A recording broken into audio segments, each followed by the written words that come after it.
Selamat pagi pemirsa, kembali lagi dengan saya Rifki Rayhan. Pada kesempatan kali ini kami akan mengulas sebuah inovasi terbaru dari jurusan Desain Permodelan dan Inovasi Bangunan di Sekolah SMK Negeri 2 Kebumen, yaitu penerapan software terbaru bernama Revit.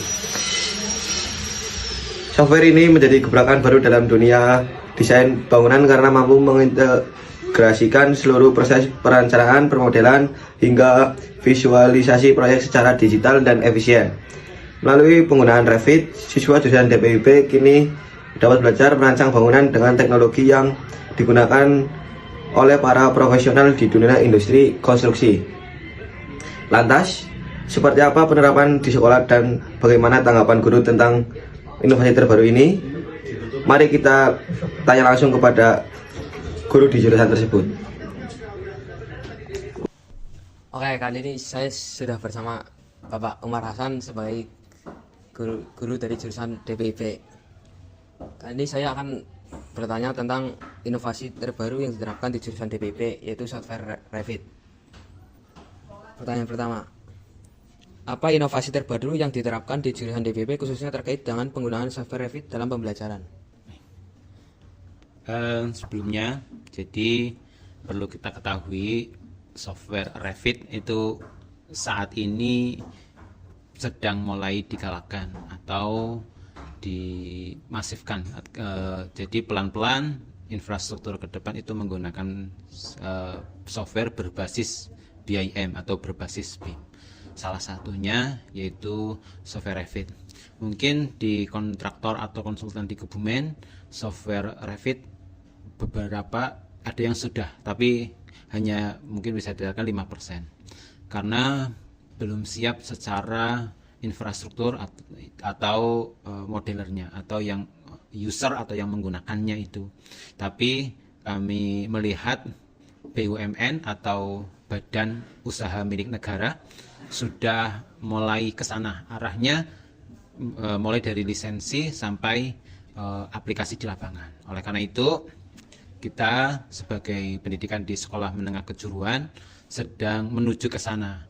Perlahan-lahan mulai dari siswa yang mempunyai perangkat yang cukup, lisensi original dari Autodesk. Seperti itu, Mas Ilham.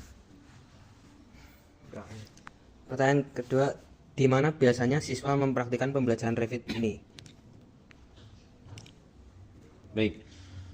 Saat pembelajaran menggunakan software Revit, ya, pertama itu secara di kelas akan kita pelajari di mata pelajaran aplikasi perangkat lunak dan perancangan interior gedung kelas 11 semester 2. Kenapa? Karena di semester 1 kita masih belajar software yang sejuta umat yang dipakai oleh arsitek dan aplikator sana, yaitu software AutoCAD dan software SketchUp.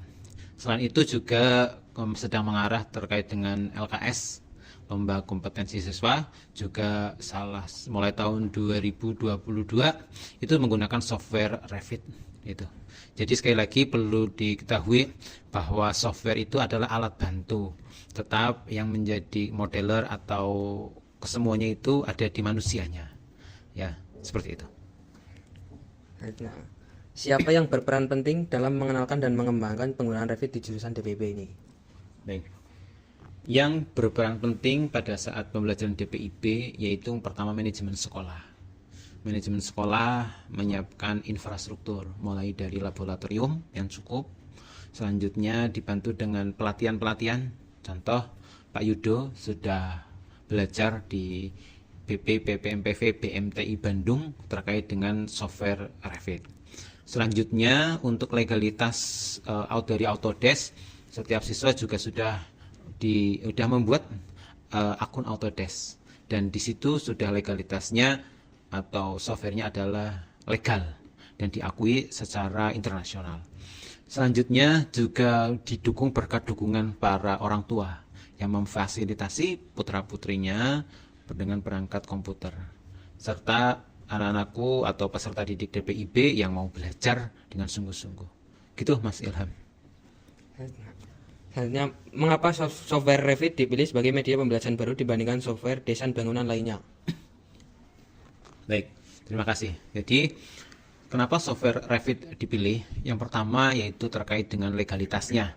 Jadi perlu kita ketahui software itu ada yang software legal dan ilegal atau yang bajakan.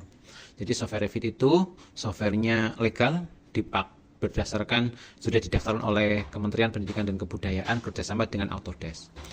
Berikutnya, beberapa perusahaan dalam hal ini BUMN, Badan Usaha Milik Negara, contohnya seperti PT PP Persero, PT Wika Gedung, PT Abipraya, dan lain-lain, itu kalau proyek-proyek nilai tertentu sudah menggunakan software berbasis BIM, berbasis BIM, karena software tersebut bisa kerjasama antara arsitektur, struktur, dan MEP, Mechanical, Electrical, and Plumbing. Seperti itu. Jadi dibuat dalam satu platform kolaborasi 3 struktur tersebut. Pertanyaan terakhir Pak Umar. Bagaimana dampak atau manfaat yang dirasakan oleh siswa setelah belajar menggunakan Revit dalam memahami perancangan bangunan secara digital? Baik, kami di Desain Pemodelan dan Informasi Bangunan berusaha semaksimal mungkin menyiapkan calon-calon alumni itu siap pakai di dunia industri. Tidak hanya siap kerja tapi siap pakai. Nah, di sini kami yakin bahwa siswa itu insya Allah sangat bermanfaat. Baik nantinya akan bekerja melanjutkan atau ke jenjang perguruan tinggi atau bekerja atau berwirausaha. Insya Allah ketika siswa DPIP sudah betul-betul belajar dengan sungguh-sungguh selama 3 tahun akan menjadi bekal masa depan. Pak Umar pernah disampaikan dalam satu seminar bahwa melalui pendidikan sekolah menengah kejuruan, pendidikan SMK, itu dapat meningkatkan ekonomi keluarga. Jadi kami Bapak Ibu Guru DPIP akan berusaha semaksimal mungkin menyiapkan anak-anak terbaik untuk bekerja di dunia bangunan. Seperti itu Mas Ilham. Ya, terima kasih Pak. Baik, sama-sama Mas Ilham. Sukses dan sehat selalu. Ya. Saya Ilham Majid, sekian dari saya melaporkan dari SMK Negeri 2 Kebumen. Terima kasih Ilham atas laporannya. Demikian berita hari ini, saya Rifki Rehan mengucapkan terima kasih dan sampai jumpa.